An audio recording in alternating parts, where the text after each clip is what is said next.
Markets ફરી નીચે આવ્યું છે, સોશિયલ મીડિયા પર ગભરાટ છે, રિસેશન આવી રહ્યું છે, ઇલેક્શન્સ બધું તોડી નાખશે, મોડું થાય એ પહેલા બહાર નીકળી જાઓ.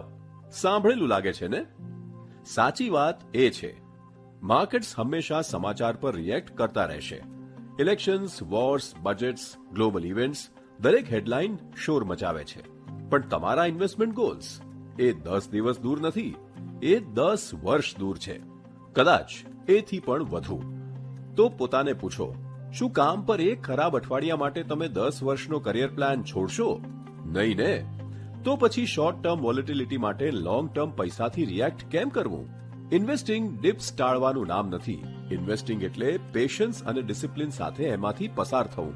ઘણીવાર માર્કેટના શ્રેષ્ઠ દિવસો સૌથી ખરાબ દિવસો પછી જ આવે છે, અને જે ઇન્વેસ્ટેડ રહ્યા એ જ સૌથી વધુ લાભમાં રહ્યા.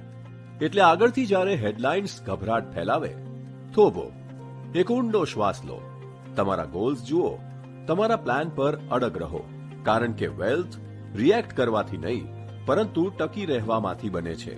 નોઇઝને અવગણો, પ્લાન પર વિશ્વાસ રાખો. લોંગ ટર્મ ગોલ્સ માટે લોંગ ટર્મ વિચાર જરૂરી છે. મ્યુચ્યુઅલ ફંડ રોકાણ બજારના જોખમોને આધીન છે. સ્કીમ સંબંધિત તમામ દસ્તાવેજો કાળજીપૂર્વક વાંચો.